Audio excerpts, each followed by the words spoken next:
Hello friends. जो हमारी series चल रही है that is BTech AKTU first sem, और इसमें जो हम पेपर ले रहे हैं KS 103 मैथ्स पास, इसका टॉपिक चल रहा है मल्टीपल इंटीग्रल। अब अगर मल्टीपल इंटीग्रल की बात करें तो मल्टीपल इंटीग्रल में हमने कई चीज़ें डिस्कस की डबल इंटीग्रल के लिए, जिसके लिए कि आप हमारे पिछले वीडियो रेफर कर सकते हैं। आज उसी, चूंकि मल्टीपल इंटीग्रल है, मल्टीपल इंटीग्रल का मतलब एक से ज़्यादा टाइम इंटीग्रल, और हमने अभी तक किया है डबल इंटीग्रल। तो आज हम एक छोटा सा वीडियो लेके आए हैं that is for triple integral. Triple integral अगर हम, जो हमने एक्सक्लूसिवली कहा कि बीटेक फर्स्ट ईयर के लिए, तो बहुत सिंपल से केसेस इसमें पूछे जाते हैं। सबसे पहले तो कि अगर fx yz dx dy dz, तो ये ऐसे, यानी सबसे पहले हम यहाँ पे x के लिए सॉल्व करेंगे, तो यहाँ पर जो लिमिट्स होंगी वो f1 yz और f2 yz, और फिर नेक्स्ट आएगा यानी dy, तो यहाँ पर होगा phi 1x phi 2x, और नेक्स्ट आएगा dz, तो उसके लिए हम कह सकते हैं कि, सॉरी यहाँ पे z आएगा, और उसके लिए हम कह सकते हैं कि यहाँ पे कुछ भी कांस्टेंट हो सकता है। So that is the criteria कि हम कैसे सॉल्व करेंगे, यानी dx सबसे पहले, फिर dy, फिर dz। तो अगर किसी न्यूमेरिकल में ये सीरीज़ है तो आप समझ सकते हैं कि पहले z फिर y फिर x, किसी न्यूमेरिकल में dy dx dz, तो अकॉर्डिंगली आप सॉल्व करेंगे। जो कि बीटेक में सिंपल केसेस आते हैं मैक्सिमम टाइम, तो मैक्सिमम टाइम, मैं हमेशा की बात नहीं कर रहा, लेकिन मैक्सिमम टाइम ये dx dy dz वाली सीरीज आती है, या dz, या बिल्कुल उल्टा, यानी dz dy या dx। पहला न्यूमेरिकल अगर मैं करूं तो सिंपली इतना लिखा हुआ आएगा, solve 0 to 1 √1 minus x square और 0 to √1 minus x square minus y square 1/√1 minus x square minus y square minus z square dz dy dx। तो यहाँ पे देखिए कि जो हमने ऊपर डिस्क्राइब किया वही चीज़ यहाँ पे है, function of x y. Lower limit 0 है, हो सकती है, function of x y then function of x then constant, dz function of x y, dy function of x dx constant. अब इस सवाल को करें कैसे, उसके लिए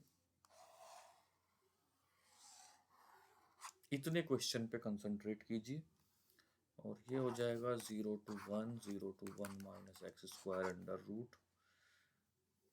अभी ये भी लिखना ही पड़ेगा, 0 to 1 minus x square minus y square minus z square. नीचे क्या कर रहा हूँ मैं नीचे कर रहा हूँ 1 minus x square minus y square, कि इसका भी अंदर रूट लिखा, और power 2 minus z square d z d y d x. तो ये क्या हुआ, ये इंटीग्रल बन गया। अब मैं सीधे फॉर्मूला लिख रहा हूँ जो बीटेक की किसी भी किताब में आप देख सकते हैं। तो ये बन जाएगा sine inverse z upon √1 minus x square minus y square 0 to √1 minus x square minus y square d y d x. तो जो लिमिट्स दी गई थी वहीं से मुझे ये हिंट मिला कि मुझे इंटीग्रल किस फॉर्मूले पे बनाना है। अब क्या करेंगे, अब हम ये करेंगे कि इस पे लिमिट रखेंगे, तो 0 to 1 √1 minus x square, Z के प्लेस पर जब ये रखेंगे तो 1 बन जा रहा है, यानी sine inverse 1 minus sine inverse 0 d y d x. Integral बहुत ही आसान शेप एक ले गया, कि अब आपके पास सिर्फ बचा 0 to 1 minus x square sine inverse 1 पाई/2 बाहर चला गया, d y d x. D y का इंटीग्रल वाई, तो ये हो जाएगा पाई/2 0 to 1 y 0 to under root 1 minus x square dy dx। So next हो जाएगा पाई बाई 2, तो अब बाहर चलता रहेगा 0 to 1, और अब लिमिट रखेंगे तो 1 माइनस एक्स स्क्वायर माइनस 0, और ये dy यहाँ नहीं आएगा, ये हो गया dx। तो ये अब सिंपली एक 11th क्लास का इंटीग्रल बन गया। अब under root 1 minus x square का इंटीग्रल करेंगे तो ये भी सीधा फॉर्मूला है, pi by 2 x under root 1 minus x square by 2 plus 1 by 2 sine inverse x 0 to 1। और जब 0 to 1 पुट कर रहे हैं तो जरा ध्यान से देखिए, ये वाली जो लिमिट है, जब 1 रखेंगे तो इस यहाँ से 0 हो जा रही है, और जब 0 रखेंगे तो यहाँ से 0 हो जा रही है। यानी जो पहला फैक्टर है इंटीग्रल का, वो 0 माइनस 0 आ रहा है, plus 1 by 2 sine inverse 1 minus 1 by 2 sine inverse 0। ये 0 हो गया, साइन इनवर्स 1 पाई बाई 2, एक और 1 बाई 2 पाई बाई 2, यानी पाई स्क्वायर बाई 8।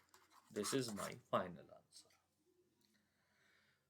तो ये तो हुआ जिसमें हमने एक क्वेश्चन कुछ फॉर्मूले यूज करे, और ये किसी भी तरीके का फॉर्मूला आ सकता है। लेकिन एक छोटा सा क्वेश्चन और करूंगा मैं, वो क्या है,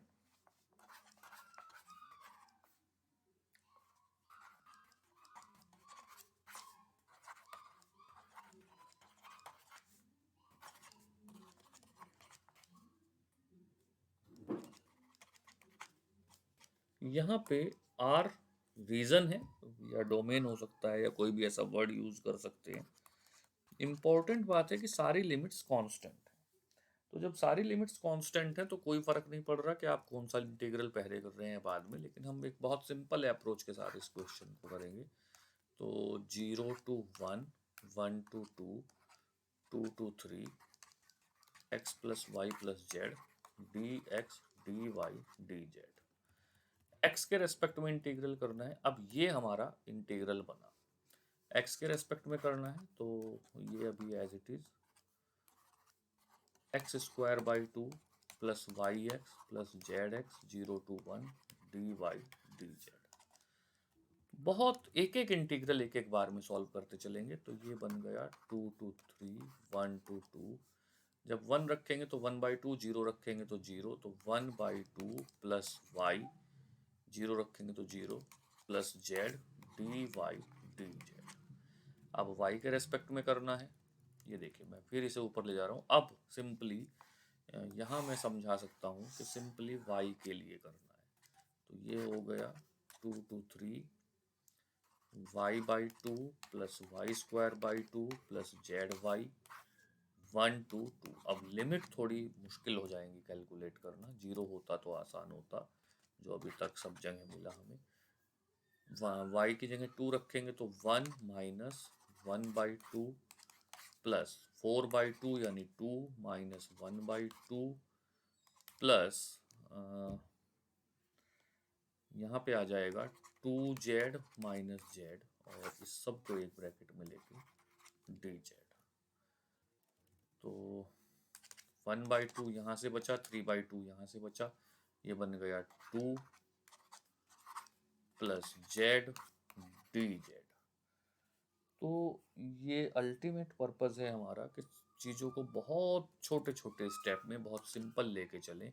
तो अब इंटीग्रल हो जाएगा 2z plus Z square by 2 and 2 to 3। So it will be 6 minus 4 plus 9 by 2 minus 2। तो 2, 4, 6 cancel and answer is 9 by 2। तो एक लाइन में जो मैं कई बार समराइज करता हूँ, 1 टाइम 1 इंटीग्रल, चाहे आपको डबल इंटीग्रल करना हो या ट्रिपल इंटीग्रल करना हो, अल्टीमेटली 1 टाइम 1 इंटीग्रल। आज के लिए इतना ही, अगले वीडियो में फिर कुछ लेके आएंगे। तब तक के लिए थैंक यू वेरी मच।